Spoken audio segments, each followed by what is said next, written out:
Olá, pessoal. Bem-vindos aí mais uma vez a uma das nossas aulas de filosofia antiga. Hoje a gente vai tentar pensar um pouco sobre o que significa a passagem do contexto poético para o contexto prosaico, digamos assim, né? Ou para o tipo de discurso que precisa ser entendido já desde o início, né? Como um discurso inserido no universo da poesia, né? Dada a todas aquelas características que nós vimos acerca da poesia na unidade 1, o que nós precisamos entender desde logo é que a prosa sempre surge no interior da poesia, ou seja, a forma primordial, digamos assim, da maneira discursiva do dizer e do pensar humano, sempre se processa em vias da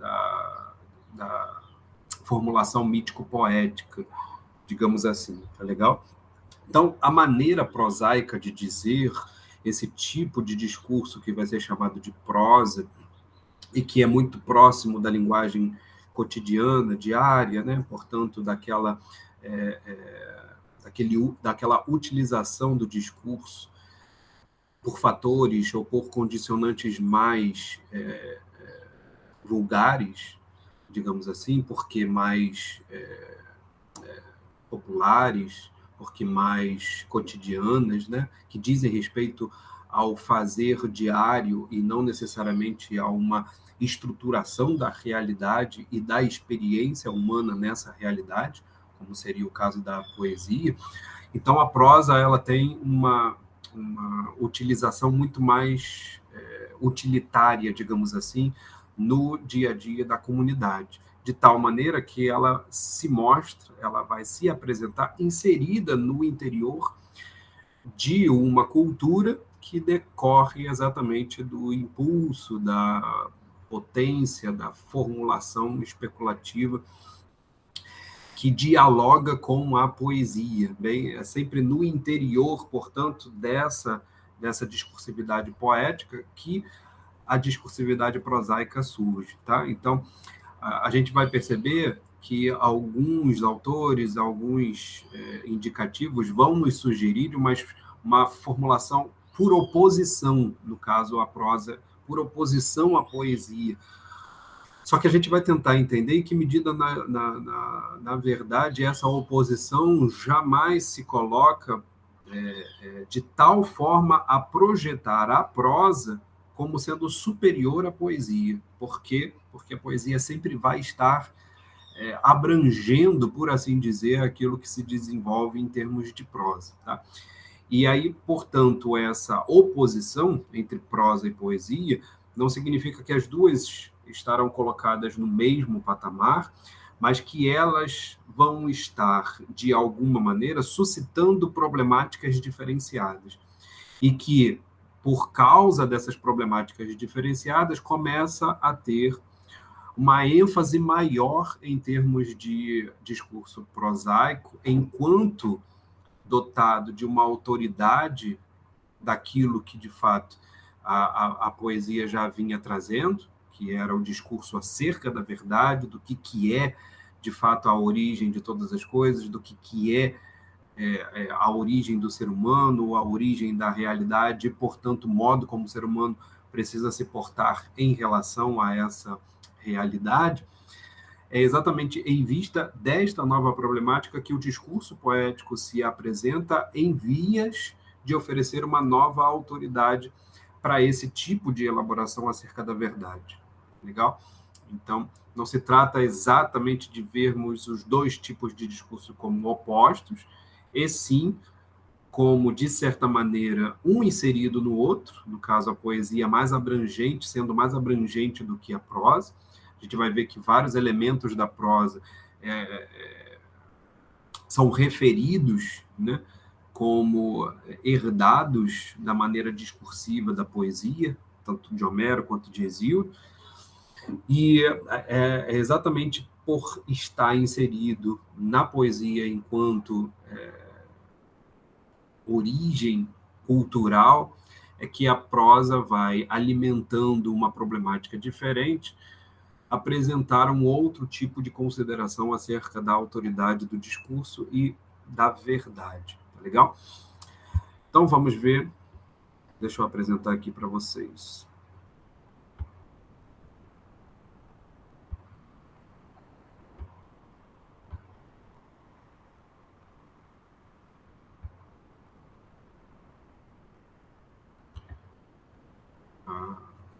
Uma apresentação aqui, um slide, que já esteja apresentando aí para vocês, né?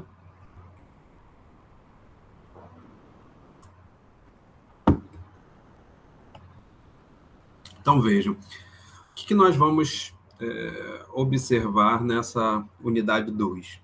É exatamente a articulação que favorece o surgimento disso que a gente vai chamar de prosa, tá? Um outro tipo de discurso, que já não tem necessariamente aqueles elementos da poesia. A gente vai ver em que medida esses elementos eles são substituídos, tá? Embora não no sentido de rejeitarem a poesia, mas de apresentarem uma outra forma de verbalização, de enunciado acerca da verdade. Tá? Então, como proposta de reflexão, a gente vai tentar entender que o discurso poético, que era vinculado às instituições performáticas, tanto da poesia mélica quanto do teatro, né? E aí poesia mélica, de algum modo, inclusive, inserindo o contexto da poesia épica também, em relação ao qual a gente viu que também se realizava em termos performáticos, aos poucos se deixa considerar em si mesmo, ou seja, o discurso começa a ser considerado em si mesmo como dotado de significação. De certa maneira, é entender o discurso como passando a ter cada vez mais uma capacidade de se descolar da performance, né? Que era, por assim dizer, e que é, né, pelo menos nesse contexto ainda do século V, como uma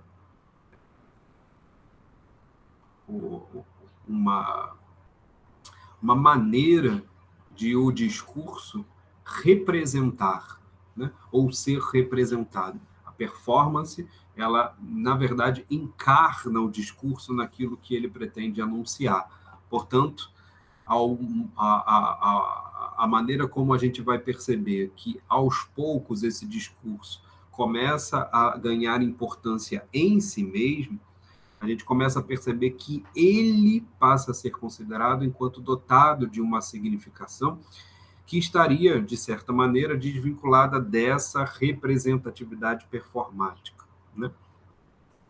O discurso, portanto, como capaz de representar por ele mesmo aquilo que ele diz.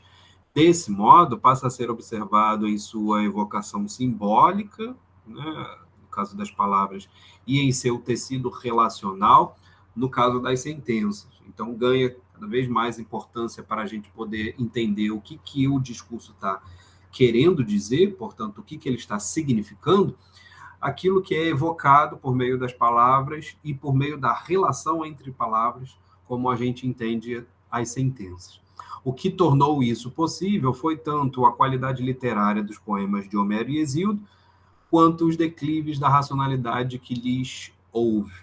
Né? Então, de fato, houve aqui no sentido de ouvir mesmo. Né? Ou seja, a partir da audição dessas qualidades literárias que Homero e Hesíodo apresentam, e, portanto, o modo como pode-se obter uma determinada racionalização do discurso a partir de Homero e de Hesíodo, é que nós podemos entender como é que o discurso, que vai ser chamado de prosa, vai ganhar a sua possibilidade de racionalização, né? Que são, e cada vez mais hoje em dia tem ficado comprovado isso, né, de certa maneira evidenciado, como é que o discurso em prosa, surgindo aí de uma certa racionalização do próprio discurso oferecida pela poesia de Homero e de Hesíodo, ecoa exatamente esse tipo de racionalidade. E aí, de certa maneira, uma racionalidade declinada, portanto, derivada daquele contexto maior de paralelismo entre o mundo divino e o mundo dos homens. Tá? A gente vai ver também Tales e seus continuadores jônicos originaram uma especulação que se nutre do reconhecimento de que ao sujeito é possível distinguir verdades e adequar o discurso a fim de expressá-las e conservá-las. Então, veja, a partir dessas figuras que vão fazer uso do discurso prosaico, a gente vai perceber que projeta-se, a partir desse uso, né, um certo tipo de especulação que passa a reconhecer nesses sujeitos a capacidade de eles conseguirem, por meio do discurso, distinguir verdades e expressá-las. E, de certa maneira, conservá-las. Né? E a ideia da conservação dessas verdades, né, aproxima muito o discurso da prosa da escrita. A gente vai ver que esse tipo de discurso, muito mais do que a poesia, que se processa, portanto, no interior de instituições performáticas, né, que decorre exatamente da oralidade dessas performances, o discurso em prosa vai estar muito mais próximo de uma elaboração escrita, né, de uma elaboração que pretende, portanto, conservar determinados conhecimentos, portanto, conservar determinadas verdades. Tá? É no interior desse tipo de preocupação que o discurso prosaico surge. E é por isso que a noção de ordem e justiça provoca a ideia dessas verdades como leis e normas universais que regulam o que existe. De certa maneira, aquela apresentação que o Hesíodo havia nos oferecido acerca da origem, né, do mundo, portanto, uma cosmogonia, enquanto uma teogonia, ou seja, uma origem dos deuses, e do modo como esses deuses vão se sucedendo, e, portanto, entendendo a transformação da realidade a partir de sucessões que vão originando determinados fenômenos, determinadas potências da realidade, e esse discurso, portanto, captando a ordenação apresentada por Zeus, né, como sendo aquela origem do cosmos, dessa ordenação da realidade, ao mesmo tempo que a origem da lei e da ordem para os seres humanos, que precisam, portanto, imitarem essa ordem divina, essa ordem real.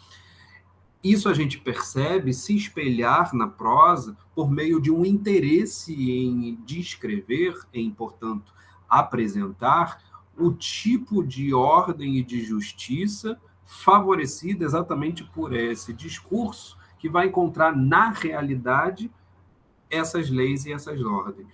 Né? Portanto, é um tipo de discurso que, ao contrário da poesia, que pretende articular a ordem divina, a ordem do mundo, né, a ordem da realidade, com a ordem humana, a partir de uma integração dessas duas ordens no contexto do mundo divino, portanto, no contexto da realização de Zeus, enquanto sendo esta figura representativa da ordem da justiça, que a gente vai ver esses seguidores de Tales, né, a partir de Tales, sobretudo, é um certo tipo de discurso que vai oferecer uma compreensão acerca dessa ordem a partir de um discurso posto como lei, que descreve, expressa, portanto, simboliza o tipo de lei e ordem universais que regulam não só a realidade, mas também a vida humana a partir de uma outra perspectiva que não mais a perspectiva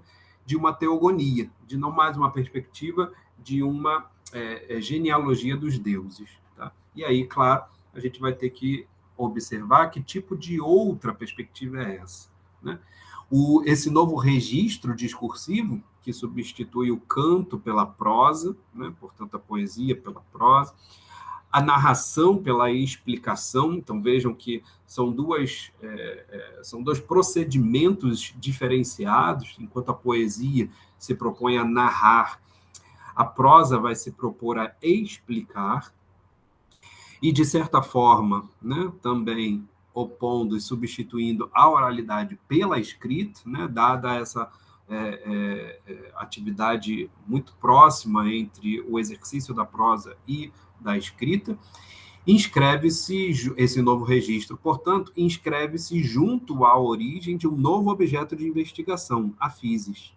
Inserido, physis aqui, né, natureza, daí o nosso termo física, né, decorre desse termo grego para a natureza, né, termo physis, inserido, né, esse novo objeto numa proposta explicativa com o intuito de desdivinizá-la, ou seja, de retirar essa perspectiva divinizadora em face da natureza para compreendê-la a partir dela mesma.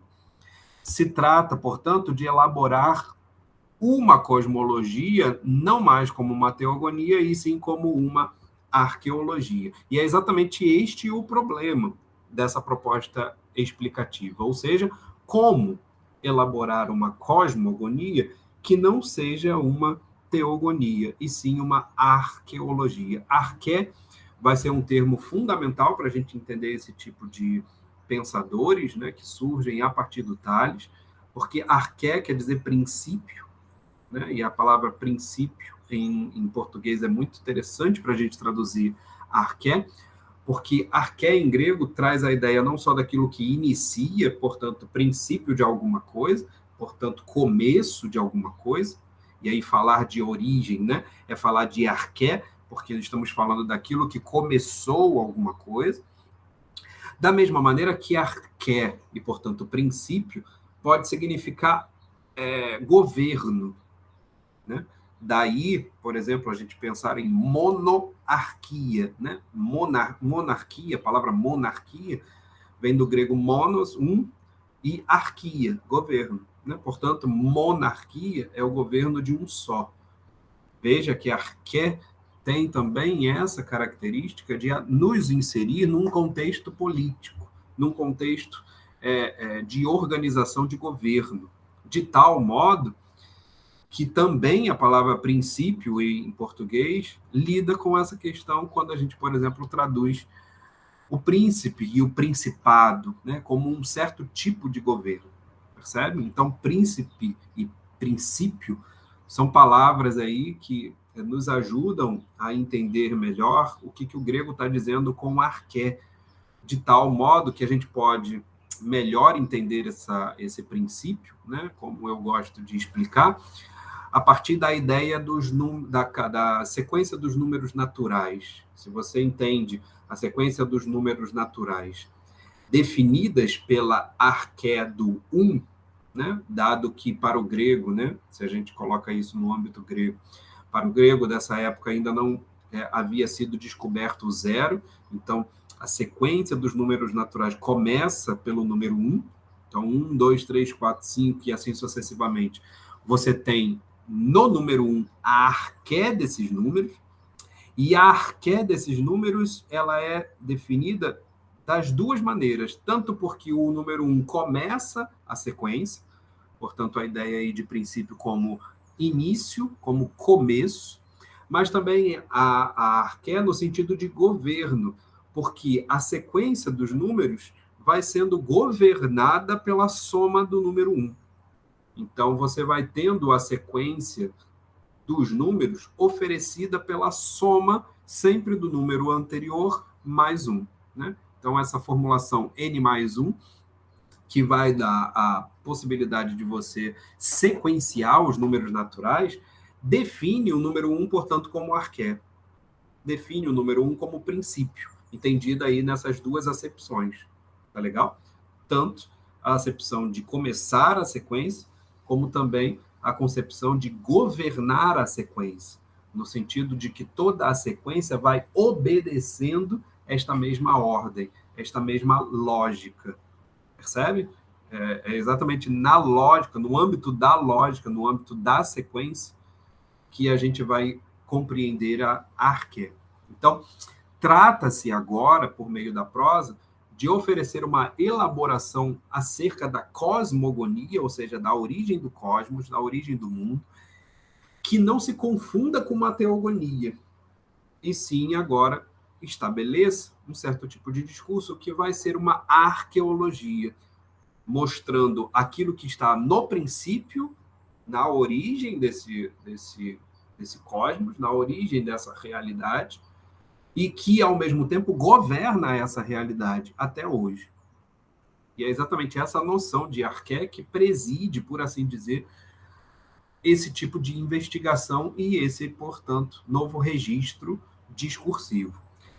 Afinal de contas, trata-se de entendermos por que desdivinizar o discurso. E é exatamente essa a reflexão que a gente vai fazer hoje. Se esse novo registro ele surge, de certa maneira, desvinculando-se de uma formulação poética que privilegia, né, uma teogonia para a explicação, para a narração, para a descrição da cosmogonia, e esse novo registro, portanto, se pauta no interesse por uma arqueologia, afinal de contas, como se deu esse processo de desdivinização do discurso e, mais ainda, por que razão ele se deu.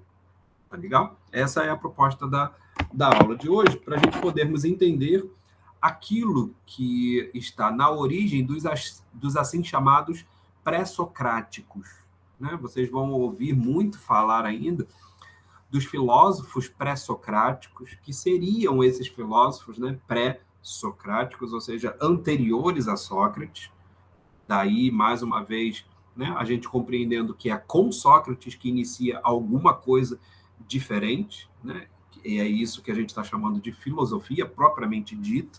Então, antes de Sócrates, nesse contexto pré-socrático, foi elaborada uma forma de discurso e uma forma de pensamento, que a gente não vai chamar propriamente de filosofia, mas que a gente vai chamar de investigação da natureza. Portanto, investigação da physis. E a gente vai chamar esses investigadores da physis de sábios e não de filósofos. Tá legal? A denominação de sábios é importante, porque era assim que eles eram conhecidos, principalmente o primeiro deles, né? Tales, que muito provavelmente aí, a gente não tem certeza, né, dessas datas, mas muito provavelmente viveu entre os anos de 624 a 546 antes de Cristo. E aí vejam que todas essas datas que a gente estiver trabalhando, elas dizem respeito a esse período anterior a Cristo, tá? Porque pode ser que não apareça aí o AC, mas você já sabe que são anos anteriores a Cristo. Então, Tales era considerado, embora, né, considerado o primeiro investigador da física, ele costuma aparecer entre os famosos 7 sábios gregos. O que eram os 7 sábios gregos? Uma espécie de pilares da sapiência, que todas as civilizações possuem de alguma maneira, né? Toda civilização, de certo modo, tem algumas figuras que se projetam como sendo figuras de sapiência, né? Figuras de um saber relevante, de um saber destacado. E essas figuras, no caso grego, procuravam anunciar, a partir de um discurso à maneira dos enigmas, algumas máximas próprias a uma vida boa. O que eram as máximas? São determinados enunciados, são determinadas fórmulas discursivas, cujo caráter era um caráter universal, ou seja, universal quer dizer pertencente a todos os seres humanos, né? Próprio a todos os seres humanos, em relação ao qual todos os seres humanos poderiam, de alguma maneira, obter alguma sabedoria, tá? Então, por isso eram ditas máximas, eram determinados discursos que expressavam uma verdade possível de ser obtida, né? e desejável de ser obtida por todos os homens. Tá? Então, máximas próprias a uma vida boa, o que significava, né, em última análise, dizer uma vida justa e ordenada. Exatamente porque está em questão aqui reproduzir na vida humana e na comunidade política aquela ordem, né, aquela justiça que o mundo, de alguma maneira, espelha, de alguma maneira, reproduz, melhor dizendo, né? Não espelha, mas produz, em vista do qual os seres humanos irão reproduzi-la, né? Na verdade, o mundo humano sempre entendido como uma cópia desse mundo cósmico, em face, principalmente, dessa noção de justiça.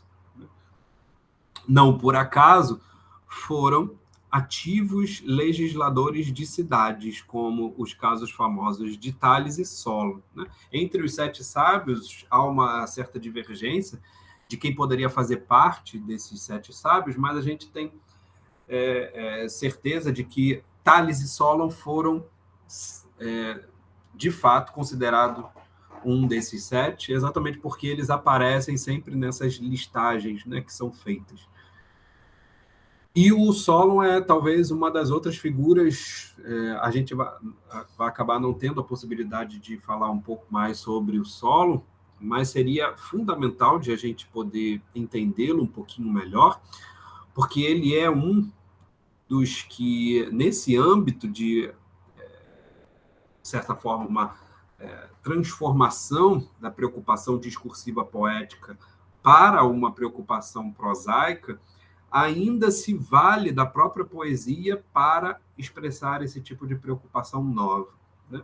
No caso do Tales, a gente não tem. Alguns indicam até que talvez o Tales nem tenha escrito nada, mas existem outros indícios de que ele tenha escrevido ao menos 2 livros.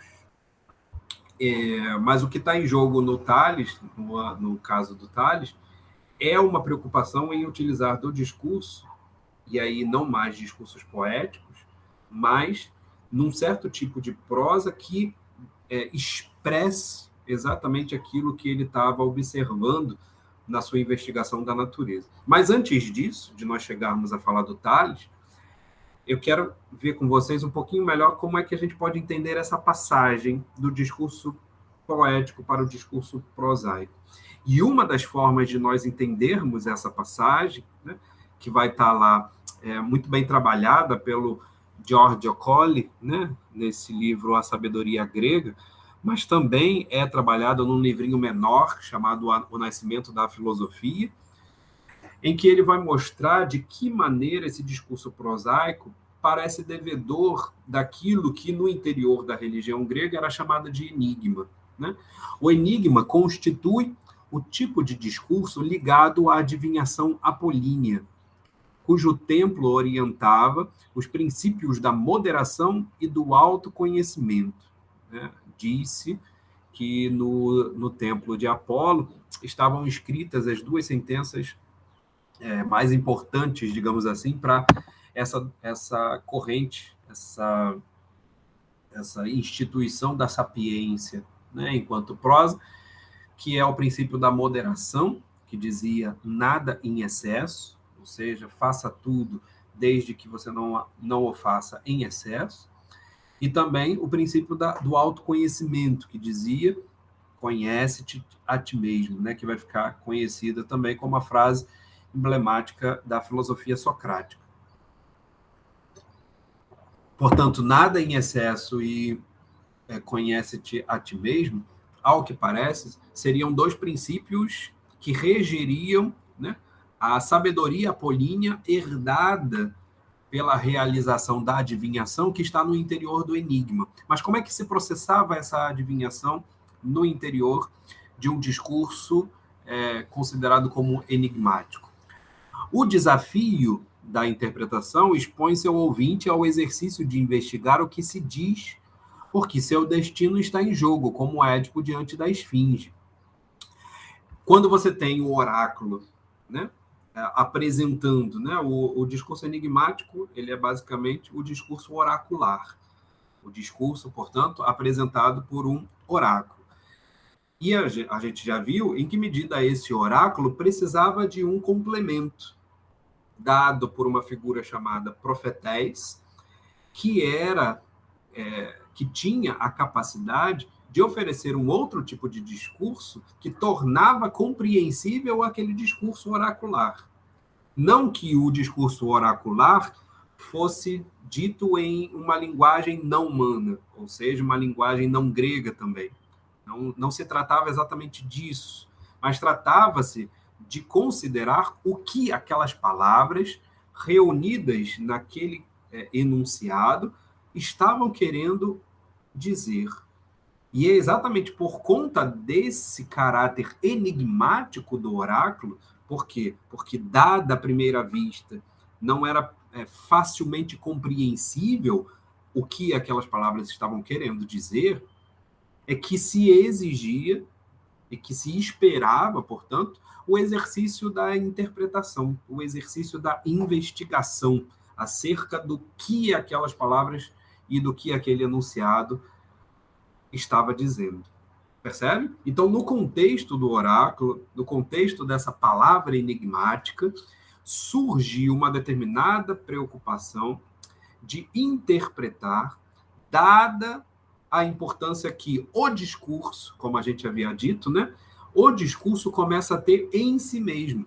E aí, veja, não mais vinculado a uma necessária performática, né? A uma necessária realização performática, mas a uma necessária exigência daquele que é o consulente, daquele que está se consultando com o oráculo. É da necessidade dele entender o que o oráculo está dizendo, por quê? Porque ter consultado o oráculo e não entender a mensagem divina é chegar a cometer algo contra si mesmo. Né?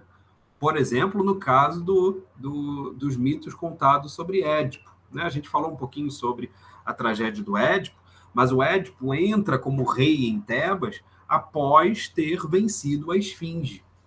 A Esfinge é aquela grande figura mitológica, né? E é uma figura mitológica que no contexto grego, né? Embora ela tenha também uma representação possível em contexto egípcio, né? Vocês sabem da esfinge egípcia, relacionada lá com as pirâmides do círculo lá de Quéops, né?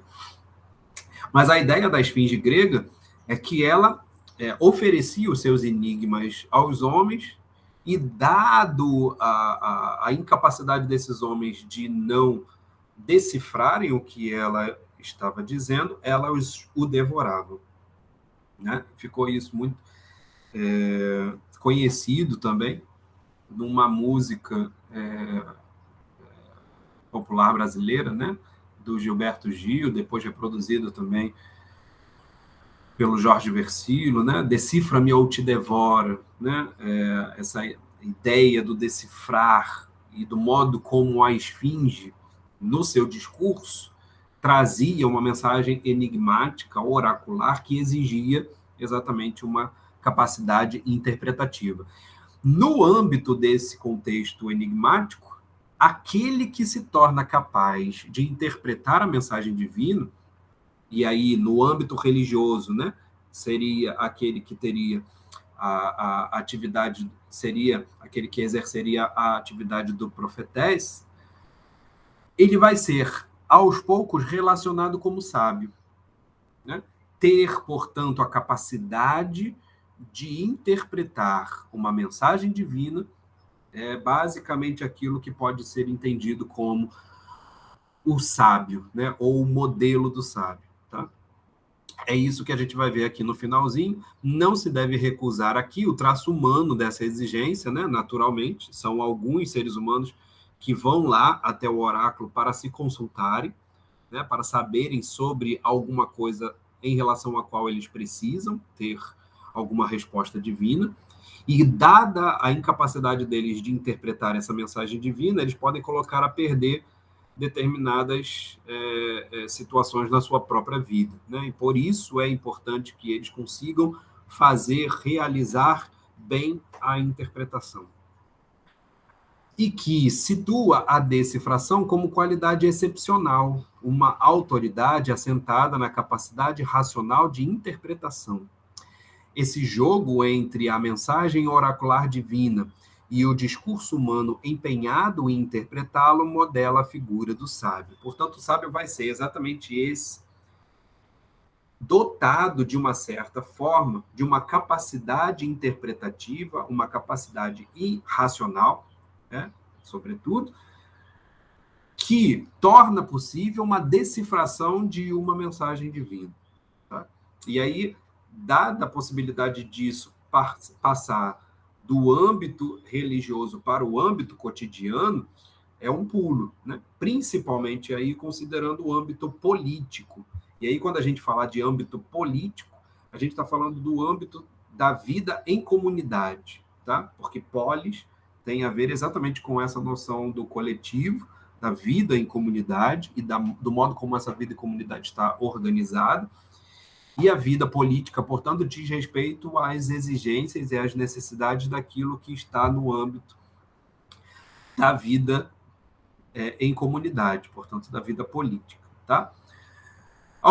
Eu trouxe aqui alguns exemplos de máximas, né? Isso que o grego chama de apóftegma,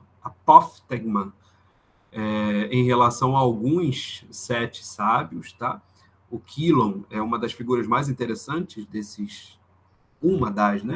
mais interessantes desses 7 sábios. Ele era conhecido por uma linguagem muito concisa, de tal modo que alguns diziam que ele exercitava um certo estilo, né? E o estilo ficou conhecido como quilônico, exatamente por conta do nome dele. Tá? Um certo estilo, por exemplo, que a gente poderia assimilar como um estilo que procura sempre a concisão no uso das palavras, né? Jamais utilizando muito adjetivos, enfim. E no âmbito de Quilon, quem nos diz isso é o Diógenes Laertes, que é uma das grandes fontes que a gente tem para esse pensamento mais antigo, né? O Quilon dizia garantia dada, desgosto à vista, né? Veja que é uma espécie de modelo do que significa uma máxima. Para qualquer situação, pense que a garantia dada sugere um desgosto à vista. Garantia dada aí, né, o entendimento de algo que é seguro, de algo que é fixo. Se você dá ou obtém, né, a garantia de alguma coisa, saiba que virá um desgosto à vista. Né? Como se na sequência, né, como consequência de alguma segurança, de alguma garantia, você tivesse exatamente na roda da vida a ascendência do desgosto. Também era do Quilon, no momento oportuno é belo. Né? Tudo aquilo, a gente poderia, veja que é bastante conciso, né? Mas a gente poderia traduzir por tudo aquilo que é feito no momento oportuno se torna belo, né? Pode ser considerado belo. Ou acaba tendo exatamente o qualificativo de belo, tudo aquilo que é feito na hora certa. Né? Momento oportuno aí, kairon, né? Kairoi, que está aí em grego, que é o kairos, né? Um termo que também ficou conhecido no nosso vocabulário já. Kairos, que pode ser traduzido como exatamente o momento oportuno, vai ser uma noção importantíssima depois para a retórica e a sofística. Tá? A gente vai falar um pouquinho mais sobre isso, mas basicamente é a ideia de que tudo tem a sua hora certa. Tá? No Solon, a gente tem uma máxima em uma das suas falas, né? Solon tem várias falas emblemáticas, mas uma delas que eu trouxe aqui para vocês é a fala, é o espelho dos atos, né? Espelho aí, eidolon, uma certa imagem dos atos. É como se não só a gente falasse do que está cheia, né? O coração, né? A boca fala do que está cheio o coração, mas, sobretudo, a boca fala daquilo que, em última análise, os atos acabam expressando. Ou a gente poderia, inclusive, também acrescentar que os próprios atos deveriam ser o reflexo dessa fala, né? De tal maneira a vincular aquilo que você faz com aquilo que você diz, né? As duas noções poderiam estar em questão aí, e veja, a ideia da máxima é exatamente ser o mais universal possível para que ela possa ser interpretada nos seus contextos de maneira não apenas única, mas exatamente múltipla, né? Oferecendo aí possibilidades de interpretação. E de Pitacus se diz que ele afirmava percebe a oportunidade, né? Percebe aí também conhece, né? Em grego, dado pelo termo gnot, traz a ideia da gnose, né? Do conhecer, de um certo tipo de conhecer por experiência. Então, conhece o Kairon, né? Conhece este momento oportuno. Se tem alguma coisa que você precisa conhecer, é exatamente esse momento oportuno, portanto, a oportunidade, portanto, o momento certo para se fazer as coisas. Tá legal? Pois bem, se no contexto dos sete sábios fica marcado uma importância do discurso enigmático para o alvorecer do uso da prosa, né, para aquilo que nós chamamos de prosa sapiencial, a gente precisa observar outros elementos para poder dar uma explicação mais satisfatória para aquilo que a gente pode chamar de uma prosa especulativa, legal? Ou seja, que é a prosa especificamente daqueles que vão elaborar explicações acerca da natureza, da física, da realidade, tá? Então, primeiro deve-se observar que melhor dizendo, mudanças significativas, que a Jônia, que é exatamente a cidade, o complexo de cidade no qual essas formulações vão surgir, e aí, tanto nessa aula quanto na próxima, a Jônia se torna fundamental para a gente poder compreender o surgimento desse tipo de preocupação discursiva, tá? Porque a escola de Mileto, né, que surge na cidade de Mileto, a Mileto está concentrada exatamente nessa região da Jônia, ao mesmo tempo também que o Heródoto, como historiador, que a gente vai ver na próxima aula, também é originário da Jônia. E tanto o Heródoto com o surgimento do discurso histórico, quanto os milesianos e o surgimento da prosa especulativa, como também, né, de certa forma, a utilização, né, pelos sete sábios de uma elaboração discursiva muito próxima daquela interpretação dos enigmas dada aí pelos sete sábios, todas elas, de algum modo, surgem aí nessa região da Jônia, né? Então, a Jônia, esse complexo jônico, né, no qual está inserida esses principais surgimentos de uma elaboração nova, discursiva, forçam com que a gente tente observar o que estava acontecendo ali nessa época, principalmente durante o século VI, né, antes de Cristo, porque nessa época, e aí, claro, na próxima aula, quando a gente for falar dos historiadores, eu vou trazer para vocês um mapa dessa região, vocês vão ver que esse estreito da Jônia é exatamente aquele lugar que hoje a gente chamaria de Turquia, né? Mas que é o lugar que é herdeiro, né, da cidade de Troia, do lugar onde Troia estaria, né, estabelecida, né, mais acima da Jônia, e que, portanto, faz a ligação, a vinculação entre a Europa e a Ásia. Ela está exatamente naquele estreito de terra que faz a vinculação entre os dois continentes, de uma forma que a gente percebe o quanto a Jônia era importante em termos comerciais.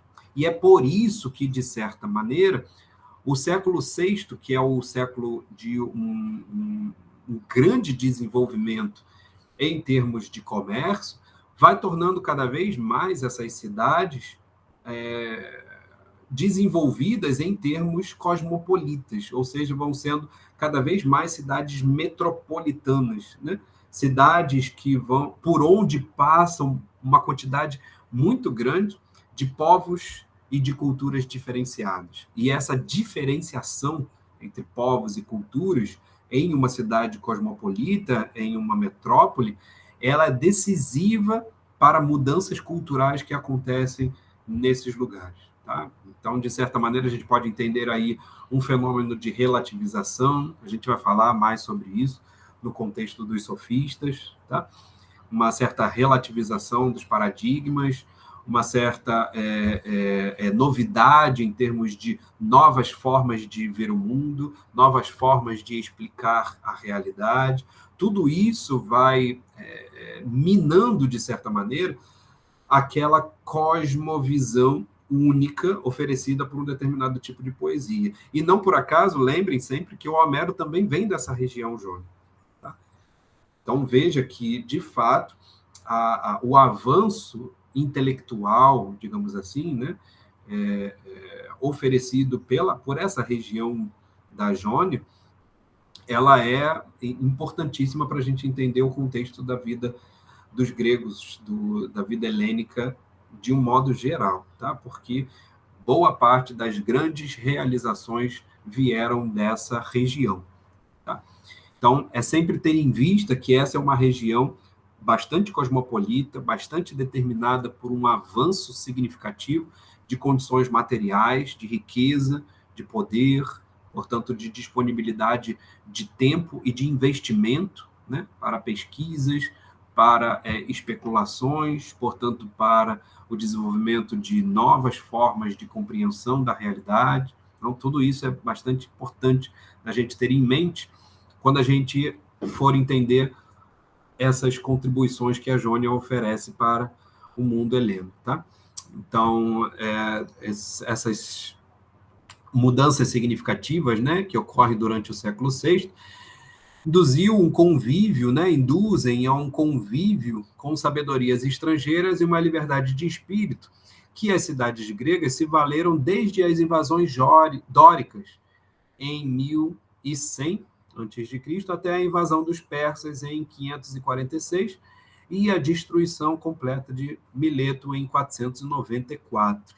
Tá? Então, 494 aí já no século V, 1100, nós estamos aí falando de passagem do século XII para o século XI, e veja como é que já nessa época, melhor, passagem do século XI para o século X, né?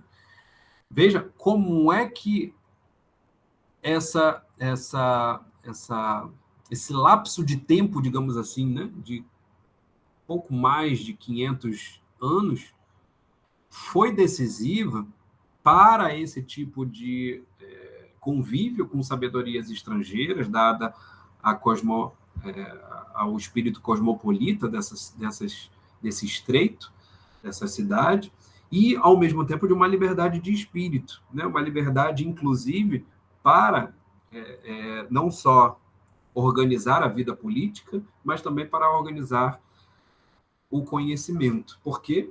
Porque você não tinha a todo momento, né, a ameaça inimiga de uma invasão. E isso favorece ao crescimento, ao desenvolvimento daquelas cidades durante todo esse tempo, né? Desde a última invasão ocorrida pelos dóricos, né, até as invasões que vão acontecer por causa dos persas, né, e da famosa guerra entre os gregos e os persas, sobre a qual a gente vai falar na próxima aula, tá legal? Então, é um período, de fato, de alvorecer, né, dessas cidades, de um grande desenvolvimento material, que favorece também ao desenvolvimento intelectual.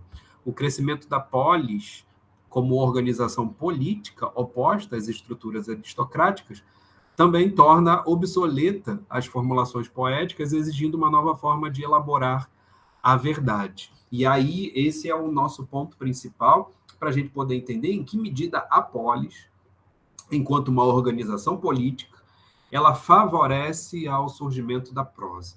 E ela vai favorecer exatamente porque nessa organização política, que nós chamamos de polis, está em questão o espaço institucional da Assembleia. Tá legal? O que significa o espaço institucional da Assembleia, sobre o qual a gente falou um pouquinho quando a gente falou do teatro. Lembrem lá que no teatro você tem o espaço do coro, né? De certa maneira ali feito como uma meia-lua, onde estão projetados os heróis, e o coro sempre em confronto, em agon com esses heróis. Né? Lembrem lá disso. E a gente comentou como é que a performance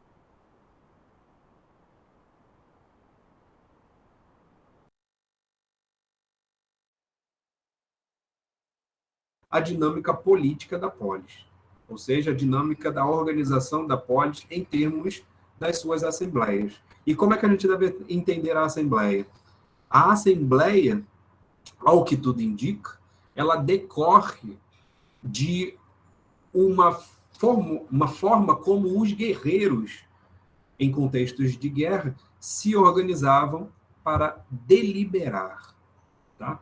Ou seja, quando você está em uma situação de guerra, os guerreiros se punham em círculo, em posições de igualdade, então todos eles tinham, e aí, claro, você não está falando de todos os soldados, você está falando dos guerreiros, que são os heróis, que são aqueles mais importantes, né? Os líderes, por assim dizer, dos exércitos, eles se posicionavam em pé de igualdade, de tal modo que quem fosse ao centro assumia a palavra. Né?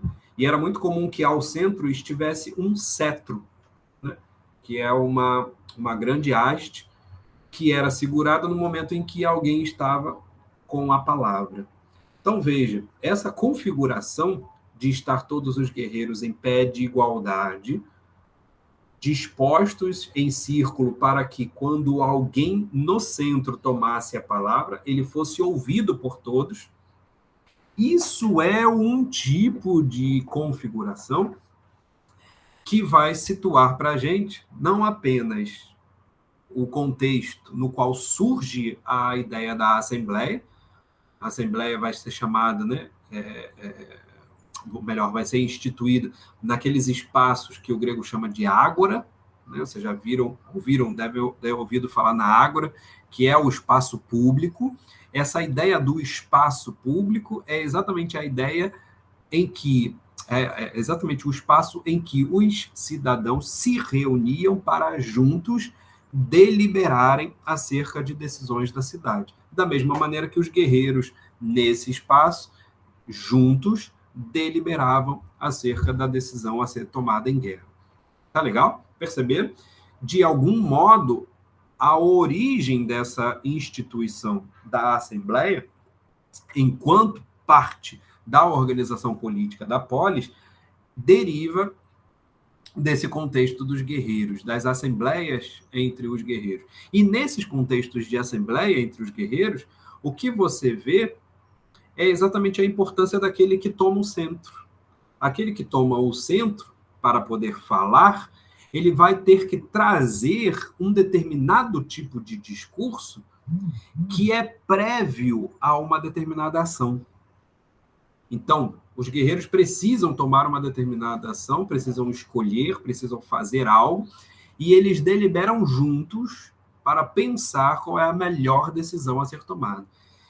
Aquele que vai tomar a palavra ao centro vai dispor um discurso que é complementar à ação. No momento em que ele oferece o seu discurso, ele oferece um discurso que pretende expressar o que seria a melhor ação. E aí essa melhor ação vai ser tanto tomada no que ela é, né, ou seja, o que deve ser feito, mas também aquilo que vai causá-la, como também aquilo que vai ser a consequência dessa ação, né, os seus efeitos. Então, tudo que diz respeito à ação vai ser analisado, debatido e exposto no interior dessas assembleias em que aquele que está ao centro verbaliza exatamente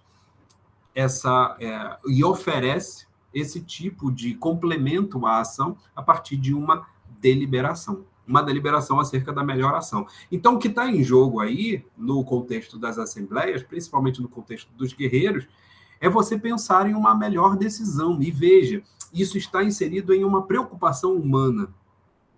É algo que nós, enquanto guerreiros, precisamos decidir o que fazer. Não temos, neste momento, acesso a oráculos, não temos, neste momento, acesso a performances poéticas.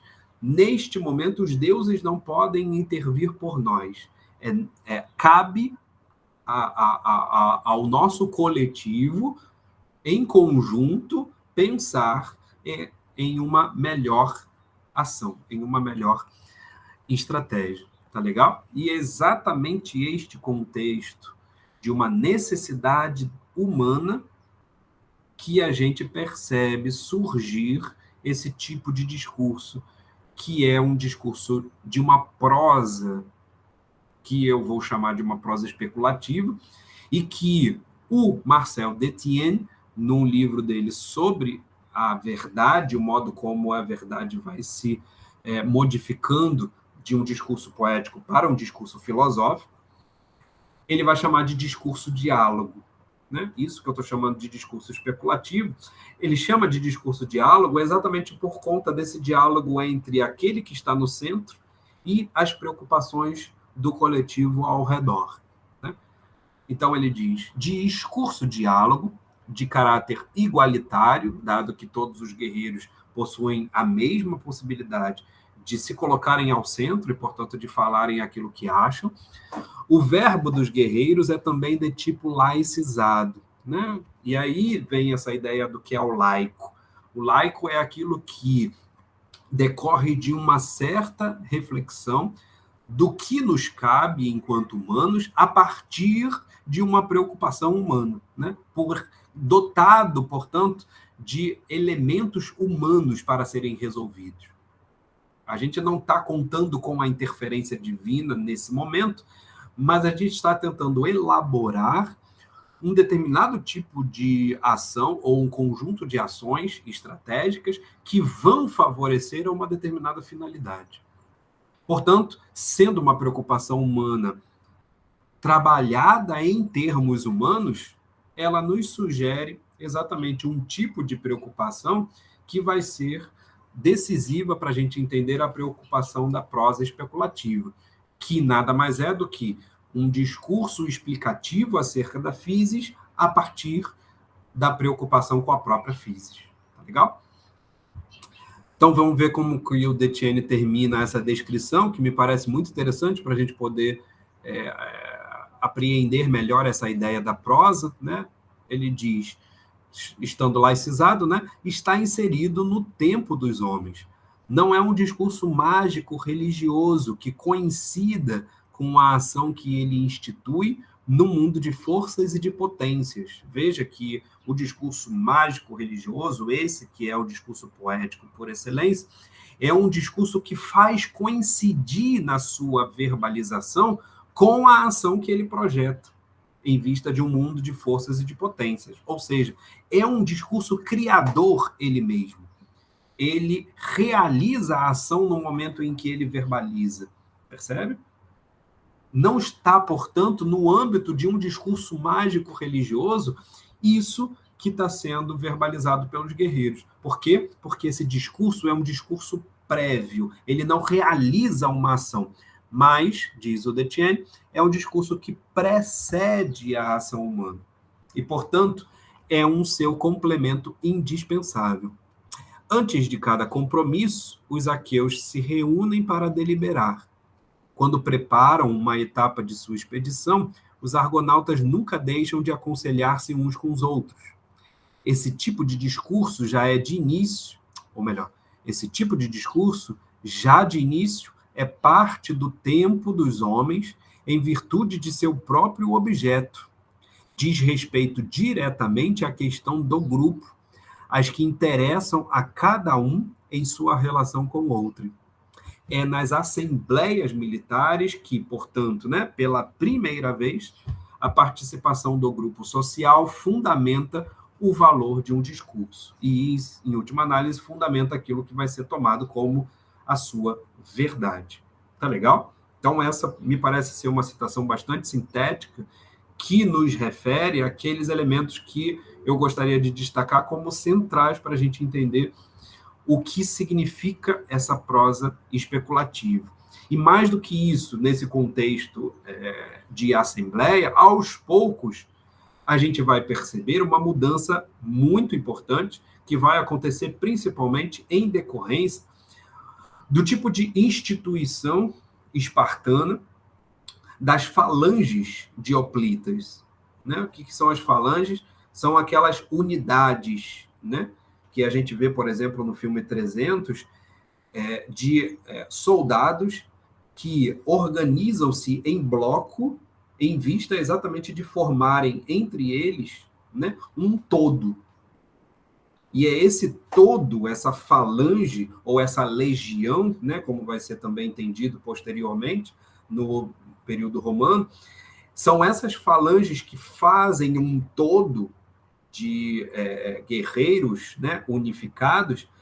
Elas vão trazer uma ideia muito importante, que é a ideia da igualdade entre os soldados no interior de uma falange.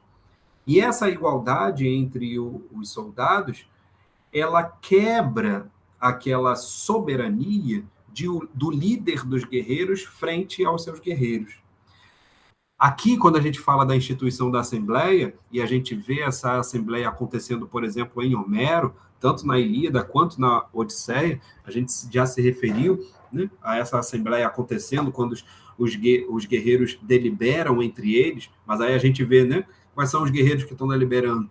É o Aquiles, é o Odisseu, é o Ajax. Você não vê os soldados, né, você não vê, por exemplo, os mirmidões, né, que são os guerreiros que o Aquiles lidera. Você não vê os mirmidões na Assembleia. Você vê o Aquiles, que é o seu representante. Por quê? Porque existe uma distinção entre o Aristos, que é o rei, que é o nobre, e os seus liderados. É exatamente esta distinção que o espaço da falange quebra. Ou, por assim dizer, vai aos poucos transformando, de tal modo que aquele direito de fala que era dado aos líderes no contexto da Assembleia vai ser, no contexto da polis, estendido para todos os cidadãos. Né? E essa extensão dos direitos da fala, ela é fundamental para a gente entender a instituição da própria prosa, né? Enquanto aquilo de que os seres humanos são capazes no momento em que se dispõem a tratar dos seus próprios problemas, das suas próprias questões. Tá legal? E aí, claro, das suas próprias questões em comum. O espaço da ágora, o espaço da assembleia, o espaço em que esse direito se exerce, é um espaço público, não é um espaço privado. Então, esse cidadão, quando se posiciona na Assembleia em vista de colocar o seu discurso para o grupo coletivo, né, para o grupo social ouvir e, portanto, analisá-lo, né, em sua importância, é exatamente na igualdade entre esses cidadãos e na igualdade de se portarem ao centro para poder falar, é que vai ser dada exatamente a tonalidade política e, portanto, a autoridade desse discurso. É um discurso que se impõe enquanto dotado de autoridade no momento em que é público, no momento em que, portanto, se projeta ao centro, em que todos vão ouvi-lo, e porque todos vão ouvi-lo, deve ser um discurso que decorre exatamente de uma preocupação de todos. É um discurso que tem como característica trazer algo que interesse a todos. Tá?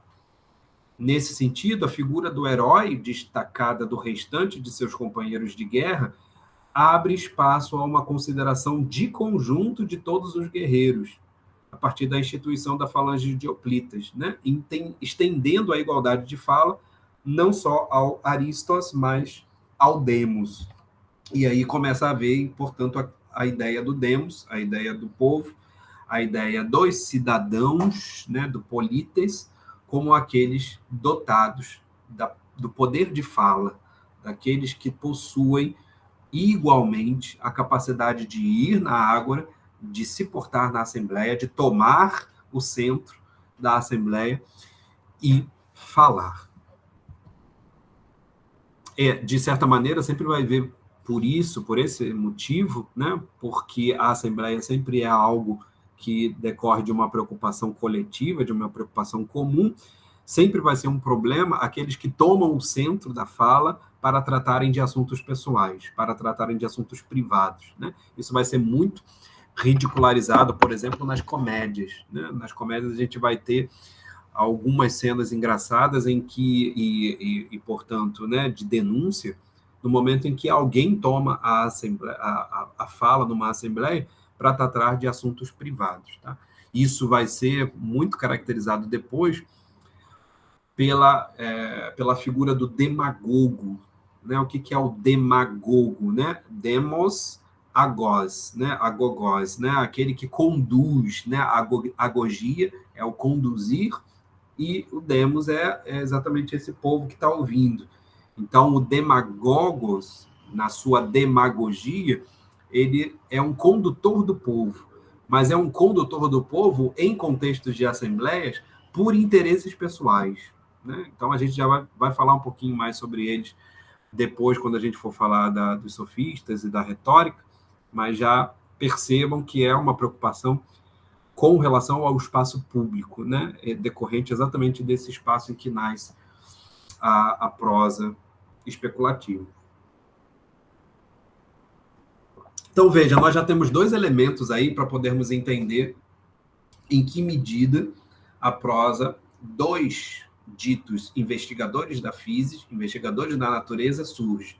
Um primeiro elemento trazido pelo contexto religioso, em que cada vez mais ele vai se laicizando, decorrente exatamente dessa capacidade cada vez mais humana de interpretar uma mensagem divina. Por outro lado, a gente vê a constituição da polis, a constituição da instituição da Assembleia e do modo como essa Assembleia favorece ao direito de fala e ao tipo de discurso que é verbalizado nesse contexto. Um discurso que vai ter preocupações humanas, que é prévio a determinadas ações e, portanto, se configura como um discurso de deliberação, né? Um discurso que reflete acerca daquilo que deve ser feito.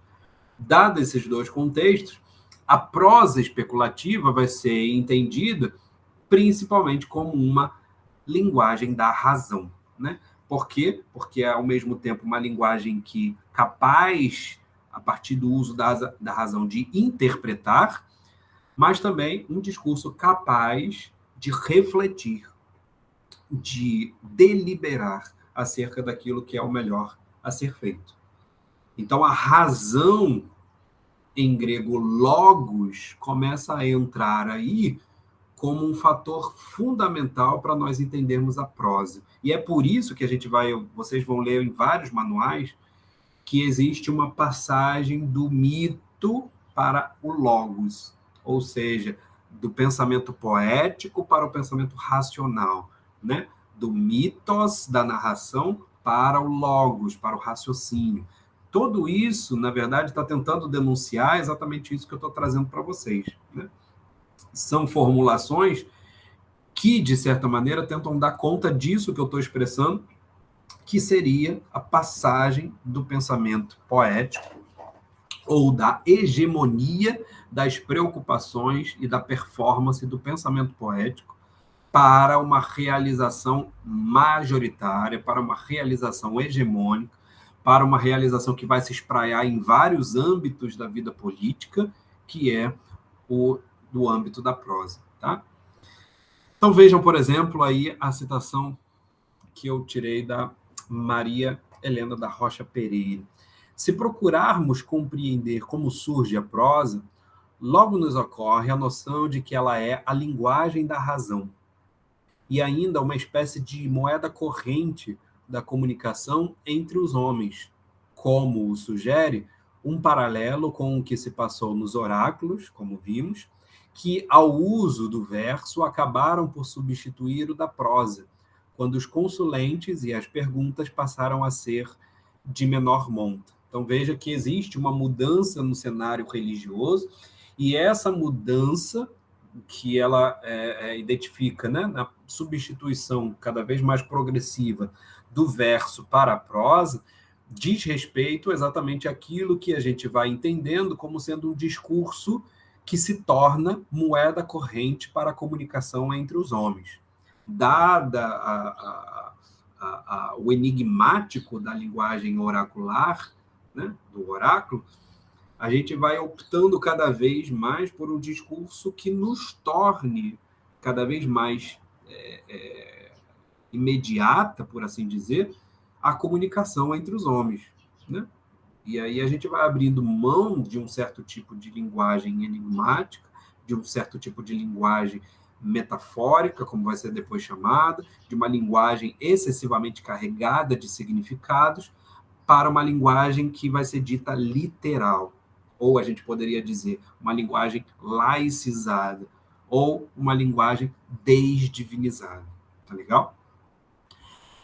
Uma outra formulação aí importante, a gente pode dizer, né, tirada do Eric Voegelin, a ruptura consciente dos filósofos com a forma do mito ocorreu por volta de 500 a.C., né? Talvez tenhamos que colocar um pouquinho anterior, mas é porque o Voegelin está levando em consideração principalmente não Tales e a escola de Mileto, mas sobretudo Xenófanes, que seria a primeira das grandes figuras em relação às quais a gente pode entender essa ruptura com o mito, de uma maneira mais literal, né?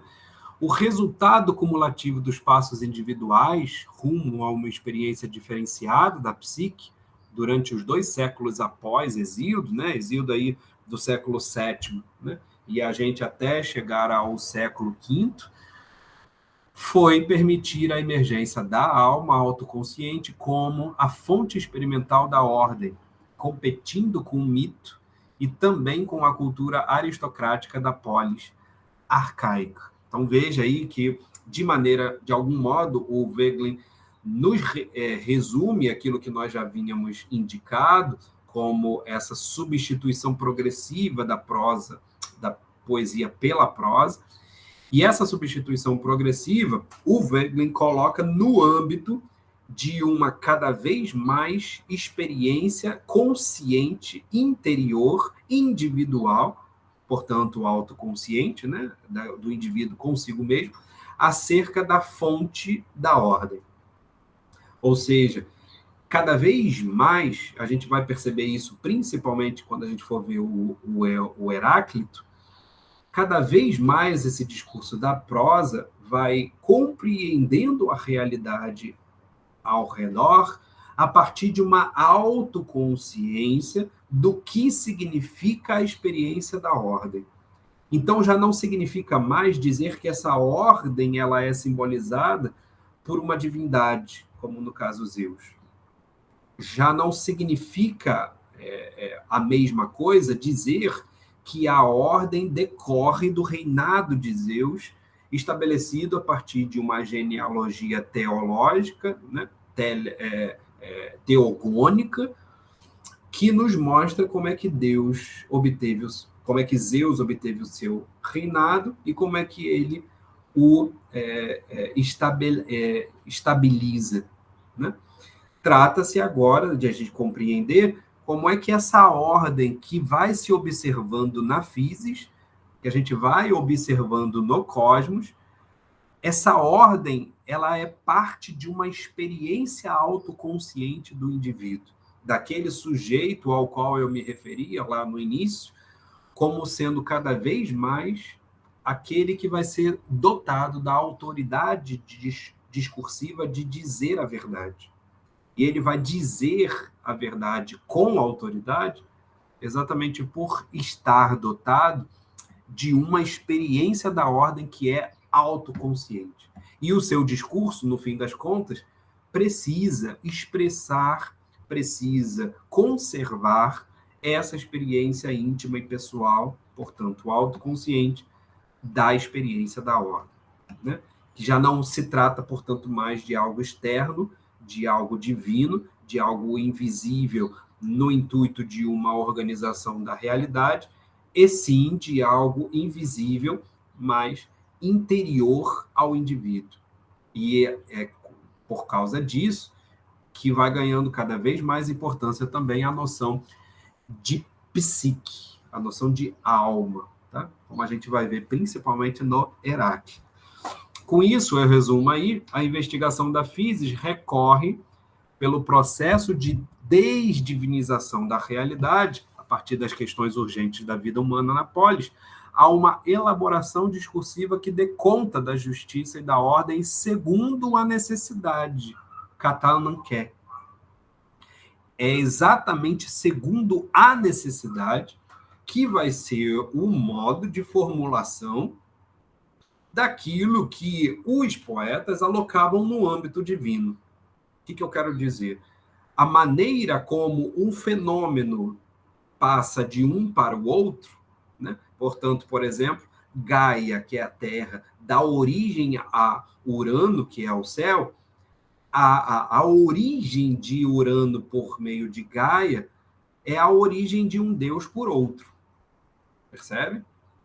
Essa origem teogônica, que é fruto da elaboração dos poetas, portanto, de uma elaboração narrativa, né? Trata-se exatamente de fazer uma narração de como é que Gaia se torna Urano, Urano decorre de Gaia.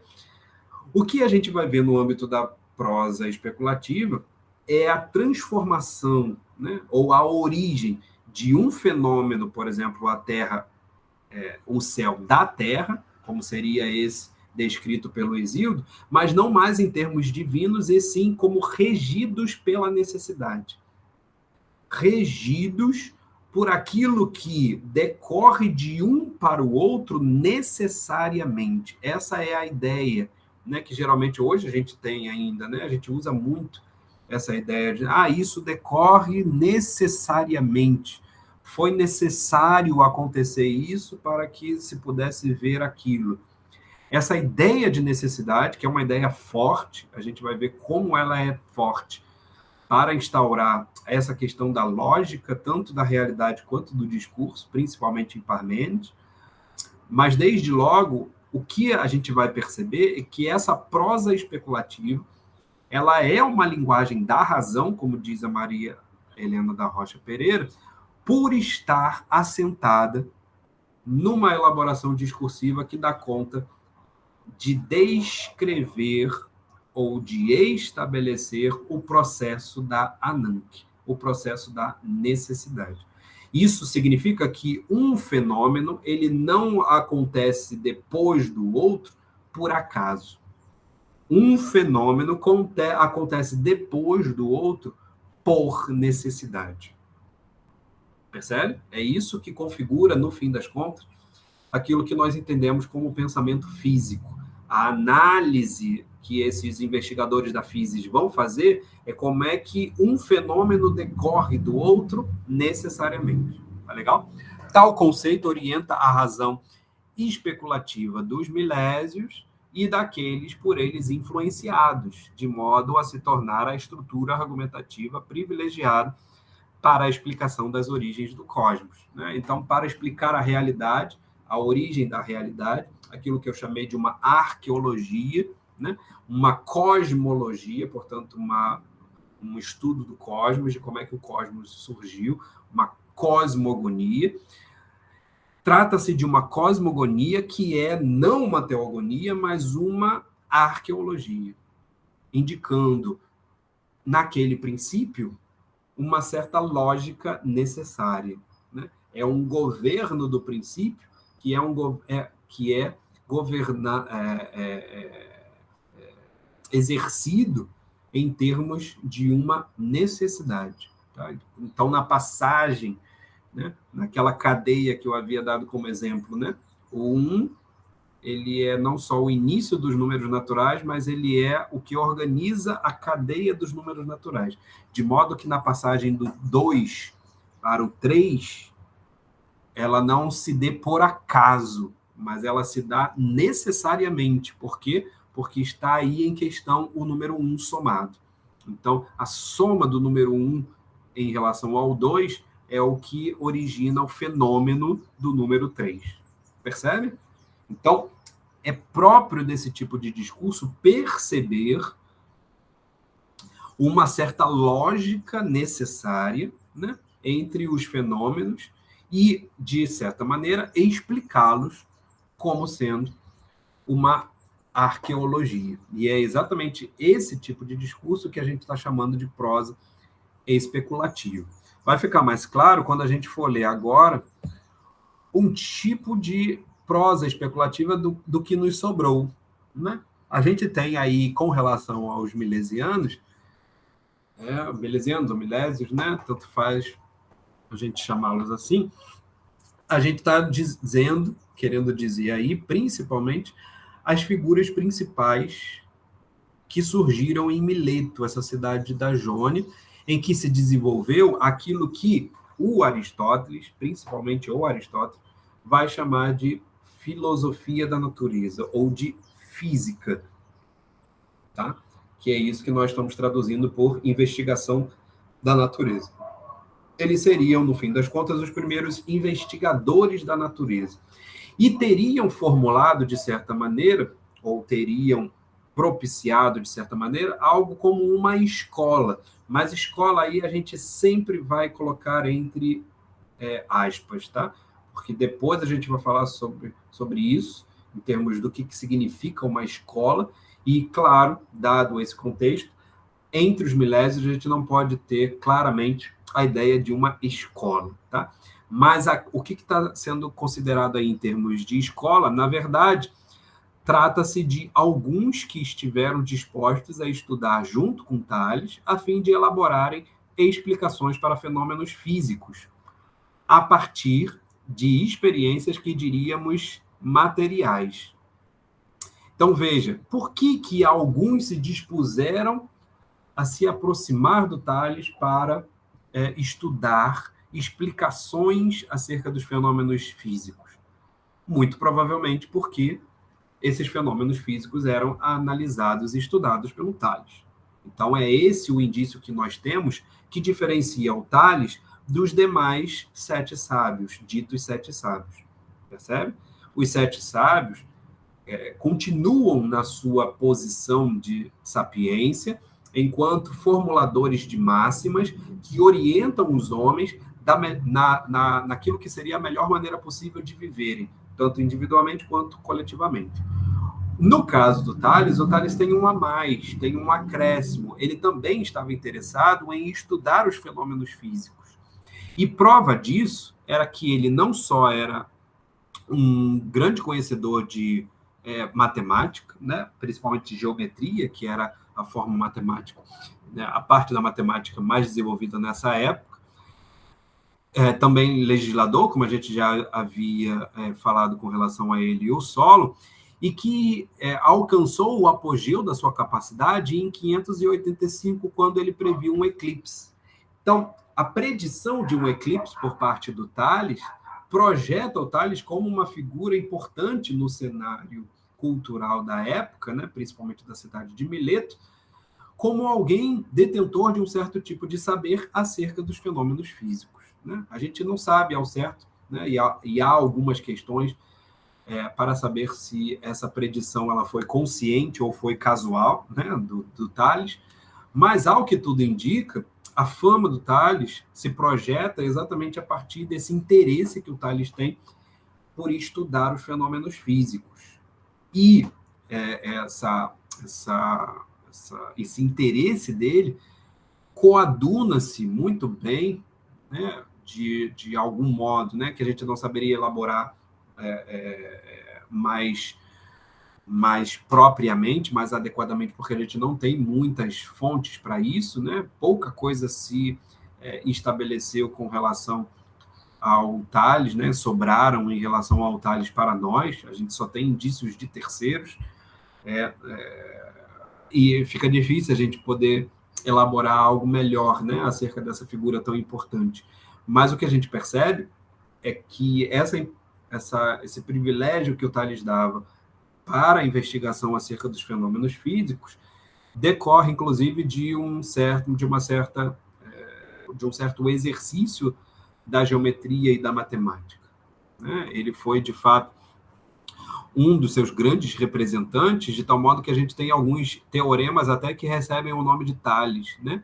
Como esse teorema: se duas retas se intersectam, os ângulos verticalmente opostos são iguais, né? Isso, no âmbito da matemática, vocês já devem ter visto ser chamado de o teorema de Tales. Da mesma maneira, há um outro que diz que os ângulos da base de um isósceles são sempre iguais, né? Dado um triângulo isósceles, a base, os ângulos da base são sempre iguais, né? Isso projeta para a gente a figura do Tales como alguém muito interessado em geometria, como alguém com uma contribuição em geometria, e mais do que isso, como alguém que, a partir dessa utilização, né, de uma capacidade racional para mensurar determinadas realidades espaciais, como no caso a geometria, ele projeta essa capacidade para uma interpretação da realidade no seu sentido mais amplo, né, no seu sentido cósmico. E é desse âmbito que a gente deriva duas que seriam as suas teses principais, sobre as quais a gente não tem muita certeza acerca do que elas queiram nos dizer, mas que afirmam que, ao mesmo tempo, tudo está cheio de deuses, né? E uma das sentenças que explicam essa afirmação é a do ímã, né? A ideia de um metal que atrai outro metal, né? E a ideia do ímã como sendo um certo tipo de objeto dotado de uma divindade, né? Dotado de uma psique, essa psique, né, começando a ter cada vez mais uma afinidade com essa parte divina da experiência humana, tá? Mas, a princípio, o ímã seria dotado de um certo tipo de alma e, portanto, sendo compreendido como uma experiência divina, né, de atrair um outro metal.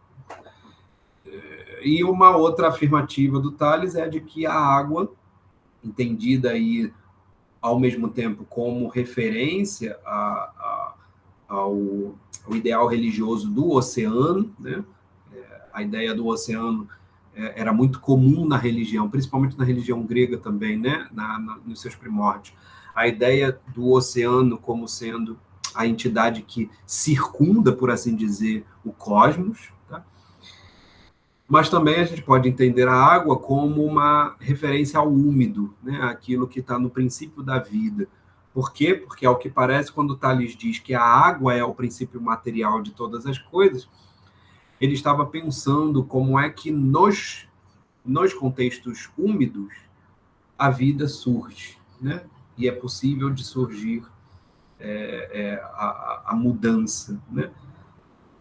De certa maneira, como você tem a explicação da realidade por meio de modificações, por meio de mudanças, entender o contexto úmido como sendo propício para o alvorecer da vida, portanto, para o alvorecer daquilo que modifica, daquilo que é a própria mudança enquanto transformação, né? É exatamente esse o papel da vida. A vida é algo que se transforma por si mesmo. Dado esse contexto de possibilidade de que o úmido, né, favoreça o surgimento da mudança, naturalmente o Tales pode ter pensado que a água, enquanto algo úmido, favorece o surgimento de todas as coisas, inclusive do universo, da realidade como um todo. Tá legal?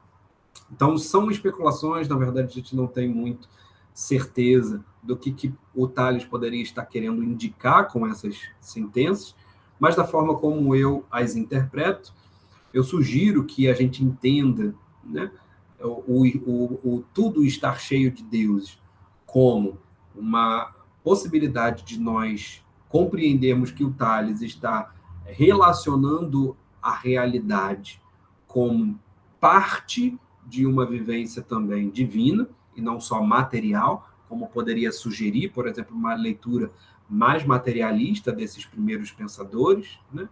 Por isso que a gente chamou esse pensamento, né, de o início do desenvolvimento da ciência, né, e do pensamento científico, mas não é propriamente ciência, porque ela se detém ainda em algumas considerações acerca do divino, em algumas considerações acerca disso que é imaterial e invisível, portanto, não é propriamente uma ciência tal como a ciência moderna.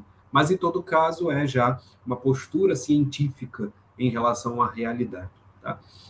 E a água, eu sugiro que a gente entenda como algo exatamente relacionado à vida, enquanto o princípio para a mudança. E aí, na verdade, a água estaria no lugar daquele termo que a gente está falando desde o início, que é a arqué. Né?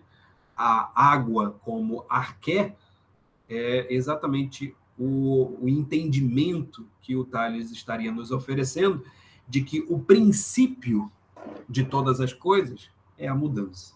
O princípio de todas as coisas é a transformação. Né? E aí, claro, a água, entendida aí em contexto do úmido, como sendo o lugar em que a transformação acontece. Tá legal?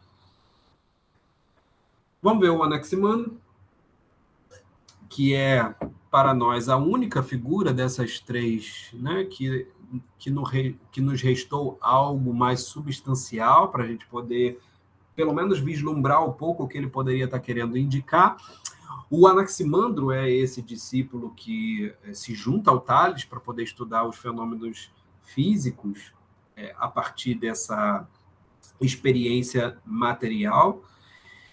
E ele, na verdade, vai, de certa forma, negar que a origem ou o princípio material de todas as coisas seja também algo material ou elementar, e sim algo infinito e imortal. E aqui nós temos a sentença conservada pelo Teofrasto. A sentença é primeiro, né, uma explicação do que o Anaximandro quis dizer, e depois a sentença propriamente dita, né, de tal maneira que o Teofrasto poderia estar parafraseando o Anaximandro, mas que nos indica, de uma certa forma, aquilo que poderia ser o teor do livro do Anaximandro. Tá? Diz o Teofrasto, Anaximandro foi o primeiro a introduzir esse nome, princípio, e, portanto, a gente percebe aí o fator importante da contribuição do Anaximandro para esse tipo de cosmogonia interessada em fazer uma arqueologia da realidade. Ele disse que o princípio não é água e nem nenhum outro dos assim chamados elementos, né? Fogo, terra e ar. Veja que ele se posiciona de uma certa forma contrário a um entendimento do que poderíamos vincular à tese do Tales, né? Ao que tudo indica, dada a concepção do Tales, parece que o Anaximandro a tomava como uma compreensão material da realidade. Mas, claro, essas vinculações estão todas inseridas num discurso do Teofrasto, e o Teofrasto é um discípulo de Aristóteles. E se o Aristóteles está lendo esses pensadores milesianos como sendo materialistas, né, no sentido de estarem preocupados com a causa material da realidade, então, naturalmente, o Teofrasto vai ter a mesma compreensão. Tá?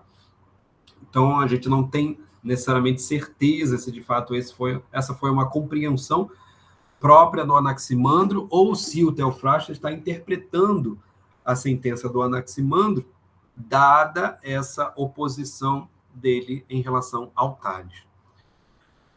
Então, ela não teria, né, esse componente material, mas ela teria uma natureza infinita. Em grego, tiná, alguma, physin apeiron. Né? Physin, natureza, infinita, aí, sendo traduzida com apeiron. Mas apeiron, apeiron em grego, né? Peiros é caminho, né? Via, e apeiron, o azinho do início, é uma negação dessa via, desse caminho, portanto, dessa limitação, né? E apeiron, portanto, vai trazer uma ideia daquilo que é indefinido, daquilo que é ilimitado. Por isso, aí, geralmente traduzido por infinito, mas que nós preferimos como ilimitado, por trazer um pouco mais interessantemente essa ideia. Tá? Então, o princípio, a arqué, é dotada de uma certa natureza ilimitada, da qual surgem todos os céus e os mundos neles contidos. E aí agora seria, no caso, a citação do Teofrasto, do Anaximandro, é naquilo a partir do que as coisas são geradas que elas também serão destruídas, como é necessário. Vejam aí a importância da Anank, né? Disso que eu venho sinalizando como sendo a estrutura argumentativa que permite a explicação dos fenômenos. É exatamente enquanto necessário que diz o Anaximandro que tudo que parte de algo, de algum lugar, em vista de ser geradas, é exatamente para este lugar que elas serão destruídas. Ou seja, de acordo com uma leitura, né, é de onde as coisas vêm é que elas retornarão. Tá? Do mesmo lugar, portanto, do mesmo princípio, a partir do qual elas são geradas, é exatamente a partir desse princípio que elas também são destruídas. É essa a ideia. E se esse lugar, né, a partir de onde elas são geradas e, portanto, vão ser destruídas, é o apeiron, ou seja, algo ilimitado, a gente percebe em que medida esse ilimitado estaria, de certa maneira, condicionando o limitado, portanto, delimitando. Percebe? O infinito, ele determina o finito. E, portanto, o infinito seria mais abrangente, seria condição de possibilidade do que é finito, do que é determinado. Tá legal? É naquilo, a partir do que as coisas são geradas, que elas também serão destruídas, como é necessário. E aí, qual é a explicação que o Anaximandro dá para isso? Pois dão reparação e satisfação, ou de uma outra maneira traduzidos, punição e vingança, umas às outras, por sua injustiça, de acordo com a ordem ou o decreto do tempo.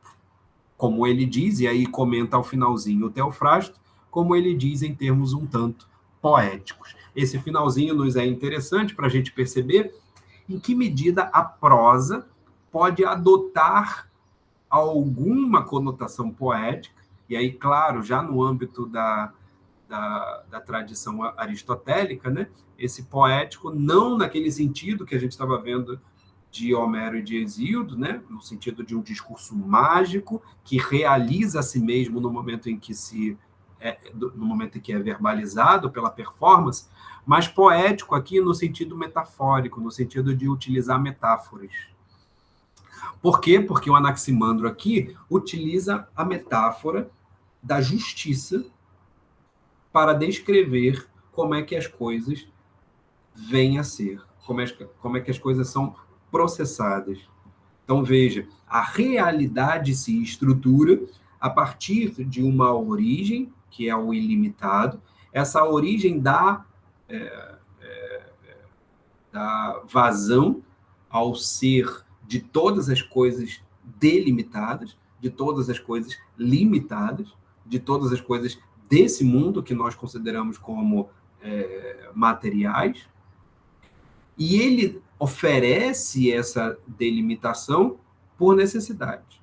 E essa necessidade é instaurada como aquela que existe em relação à justiça. Por quê? Porque em relação à justiça, se estabelece punição e vingança para os atos injustos.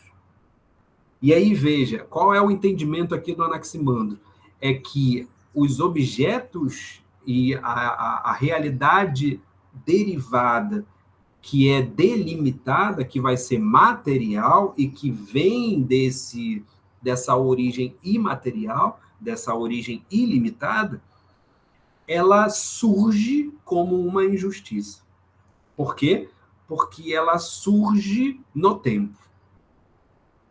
E o tempo, portanto, dá a sequência de determinados atos que vão ser injustos, e injustos em relação a quê? Em relação ao princípio, em relação à origem do ilimitado. É como se a materialidade ela tivesse, na sua materialidade, corrompendo a imaterialidade. É como se o ilimitado e o infinito fosse a realidade primordial, né? Certamente sendo a realidade primordial, aquilo que deriva, né? Que se gesta a partir dela, é uma injustiça, exatamente porque se gesta como sendo diferente dela. E ser diferente do infinito, ser diferente do ilimitado, é exatamente ser injusto, dado que é no princípio que está a justiça. Então, a justiça se estabelece, no fim das contas, pelo decreto da necessidade, que faz com que todas as coisas, ao serem geradas, paguem a penalidade da sua gestação no momento em que são destruídas. É uma visão trágica do mundo, que mostra em que medida as coisas, ao serem criadas, ao serem geradas, elas cometem um pecado, elas cometem uma injustiça em face do princípio em relação ao qual elas são geradas. Por quê? Porque elas são geradas de maneira diferente do que o princípio é. E dado porque elas serem, dado pelo fato de elas serem diferentes, elas são injustas. E essa injustiça precisa ser reparada. E como é que ela vai ser reparada? Quando elas forem novamente destruídas. Então, todas as coisas, no fim das contas, voltarão a ser destruídas para que a justiça do Aperon se estabeleça. Tá legal? É claro que essa leitura, né, dessa sentença daria para a gente distender aqui para várias implicações, não só uma implicação física, mas, inclusive, possui ressonância jurídica, né, legislativa, mais uma vez aproximando aí o Anaximandro desse contexto dos sete sábios e dessas figuras que estabelecem uma prosa especulativa com base em um discurso sobre a legalidade do real e, portanto, a legalidade dos atos humanos. Mas também a gente poderia fazer aí algumas considerações, inclusive religiosas, né? De tentarmos entender como é que o Anaximandro pode dialogar com um certo tipo de religião trágica, né? Como vai ser, por exemplo, a religião dos mistérios, a religião de Dionisíaco, ou até mesmo a religião dionisíaca, e até mesmo a religião de Orfeu, né? Que é uma religião também muito forte, o orfismo, ao longo do século V, principalmente. Como é que a gente pode entender essa sentença do Anaximandro relacionada a esse tipo de compreensão também, né? Como se, na realidade, nascer fosse um pecado, né? Muito próximo aí de uma ideia como a do pecado original, né? Que existe a partir de uma leitura do Gênesis e assim sucessivamente, tá? Mas, por hora, o que eu quero trazer para vocês é exatamente a importância do Aperon colocado como arqué e a descrição do compromisso, digamos assim, de tudo aquilo que nasce ser destruído como sendo algo necessário, portanto, compreendido aí pelo Anaximandro como regido pela lógica da necessidade, pela Ananke, tá? O último dos milesianos, o Anaxímenes, é considerado o último da sucessão, principalmente por causa da destruição da cidade de Mileto em 494, que, na verdade, dá fim ao desenvolvimento dessa sucessão, dessas escolas, e dispersa aqueles que poderiam ser considerados como discípulos do Anaxímenes. Muito provavelmente, os casos mais emblemáticos são o do Xenófanes, que sai de Mileto, né, antes da destruição de Mileto, e vai para a parte do continental, né, do mundo helênico, e o Anaxágoras, que, de certa maneira, resgata essas especulações posteriormente. Tá? Então, dessas figuras, a gente pode dizer que a escola de Mileto, de certa maneira, reverbera as suas especulações a partir dessas duas figuras. A gente não vai vê-las, né, mais detidamente.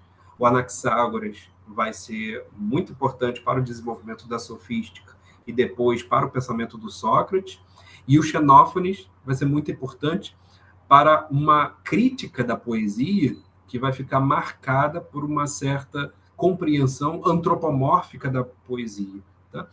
Mas que a gente só vai poder indicar muito rapidamente, né? A questão do Xenófanes eu acabo indicando na próxima aula, a da Anaxágoras mais para frente, mas que a gente só vai poder indicar. O que, no fim das contas, é interessante a gente perceber é que o Anaxímenes, ele propõe, de certa forma, algumas teses que vão ser encaradas posteriormente, talvez por ele ter sido o último, né? Mas talvez também pela densidade da sua formulação de pensamento, pela densidade da sua prosa especulativa, né? A gente imagina, supõe, por exemplo, alguns vão dizer, como o próprio Burnet, que o Anaxímenes é muito mais importante do que o próprio Anaximandro, né? Embora a gente não consiga ter elementos para poder avaliar isso realmente, mas diz o Burnet, no essencial, foi de Anaxímenes que todos os especuladores físicos partiram, né?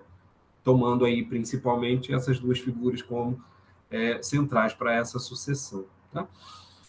As teses do Anaxímenes, basicamente, são a que diz que o ar é infinito, mas o que dele surge é determinado, e aí veja como é que o Anaxímenes traduz o ápeiron do Anaximandro como ar. Por quê? Porque isso é importante, porque, de certa maneira, resgata o interesse do Tales em fazer uma investigação da física a partir dos próprios elementos físicos, de tal modo a não alocar o ápeiron para um contexto divino, como, ao que parece, a prosa do Anaximandro sugere, ao dizer que o ápeiron é algo que está ilimitado e, portanto, está num contexto, né, de punição e reparação quase escatológico, digamos assim, né, em um sentido religioso do termo. O Anaxímenes parece retornar ao interesse científico, material, especulativamente físico das investigações do Tales, afirmando que o infinito, na verdade, é apenas o ar, né? Ou o ar seria uma espécie de consideração do infinito que dá origem a todas as coisas e dá origem a essas coisas determinando-as. E é o ar, portanto, aquilo que está no contorno, por assim dizer, de todas as coisas. Tá? E, ao mesmo tempo, o movimento é eterno, se nós formos considerar que essas mudanças que vão sendo desencadeadas a partir do ar, a partir da arqué, que é infinito, né?